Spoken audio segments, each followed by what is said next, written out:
Hello viewers, இன்றைக்கி night நம்ம வீட்டில் என்ன சாப்பாடுன்னு பார்த்துடலாமா? ஊத்தாப்பமும் கொத்தமல்லி சட்னியும் தான். பச்சை கொத்தமல்லி சட்னி எப்படி அரைக்கிறதுன்னு பார்த்துருவோமா? கொத்தமல்லியை கழுவி அரிஞ்சு வச்சுக்கணும். பச்சை கொத்தமல்லி, அது கூட 2 பச்சை மிளகா, 5-6 பல்லு பூண்டு, கொஞ்சோண்டு புளி, கொஞ்சோண்டு உப்பு, அவ்வளோதான். அப்படி நைஸாக அரைச்சி எடுத்துகிட்டு வந்துட வேண்டியதான். அப்புறம் ஒரு சட்டியை நல்லா காய வச்சு அதில் நல்லெண்ணெய், கடுகு, கருவேப்பிலை, அவ்வளோதான். அப்படியே தாளித்து கொட்டி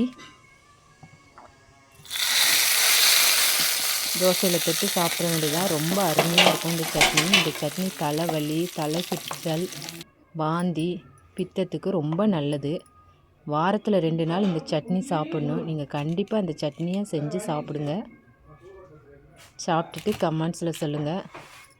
இதுதான் இன்றைக்கி எங்கள் வீட்டோட நைட்டு டிஃபன். இந்த சட்னி ப்ளஸ் மதியம் வச்ச காலிஃப்ளவர் குழம்பு.